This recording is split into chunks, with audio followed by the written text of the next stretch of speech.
ಪೋತ್ನಾಳ ಸಮೀಪದ ಮಾನ್ವಿ ತಾಲೂಕು ಉಟಕನೂರು ಗ್ರಾಮದ ಉಟಕನೂರು ದೋತರಬಂಡಿಯ 5.5 ಕಿಲೋಮೀಟರ್ ರಸ್ತೆ 4 ಕೋಟಿ ರೂಪಾಯಿ ವೆಚ್ಚದಲ್ಲಿ ಕಲ್ಯಾಣ ಕರ್ನಾಟಕ ಪ್ರದೇಶ ಅಭಿವೃದ್ಧಿ ಮಂಡಳಿ ಮ್ಯಾಕ್ರೋ ಯೋಜನೆ ಅಡಿ ಬಾಗಲಕೋಟೆ ಗುತ್ತಿಗೆದಾರ ಸುನೀಲ್ ನಾಯಕ್ ಹಾಗೂ ಮತ್ತೊಬ್ಬರ ಗುತ್ತಿಗೆದಾರಿಕೆಯಲ್ಲಿ ಪಂಚಾಯತ್ ರಾಜ್ ಇಂಜಿನಿಯರಿಂಗ್ ಇಲಾಖೆಯ ಅಡಿ ಬರುವ ಆಂತರಿಕ ರಸ್ತೆ ಕಾಮಗಾರಿಯನ್ನು ಕ್ರಿಯಾ ಯೋಜನೆಯಲ್ಲಿ ಕಳಪೆ ಮಟ್ಟದಲ್ಲಿ ತಯಾರಿಸಿ ಡಾಂಬರು ಪದರ ರಸ್ತೆ ಮಧ್ಯೆ ಕೇವಲ ಅರ್ಧ ಇಂಚು ಬರುವಂತೆ ಕಾಮಗಾರಿ ಮಾಡುತ್ತಿದ್ದು PRDAEE ಅಧಿಕಾರಿಯನ್ನ ಕೇಳಿದರೆ ಅದರಲ್ಲಿ ಇರುವಂತೆ ಮಾಡುತ್ತೇವೆ, ಏನಿದ್ದರೂ ಗುತ್ತಿಗೆದಾರರನ್ನು ಕೇಳಿ ಎಂದು ಉಡಾಫಿ ಉತ್ತರ ನೀಡುತ್ತಿದ್ದಾರೆ.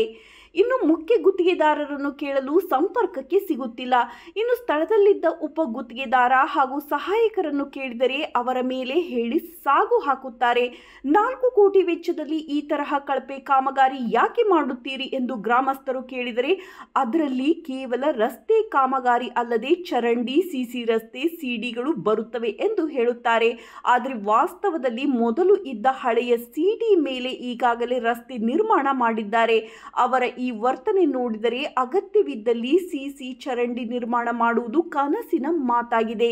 ಸರ್ಕಾರದ ಹಣ ತಿಂದು ತೇಗುವ ಸಾಧ್ಯತೆ ಅಧಿಕವಾಗಿದ್ದು ಇದನ್ನು ಸ್ಥಳೀಯ ಶಾಸಕರು, ಸಚಿವರು ಗಮನಹರಿಸಿ ಗುಣಮಟ್ಟದ ಕಾಮಗಾರಿ ಮಾಡಲು ತಿಳಿಸಬೇಕು. ಮಾಡದಿದ್ದರೆ ಅದರ ನಷ್ಟ ಅವರಿಂದ ವಸೂಲಿ ಮಾಡಬೇಕು.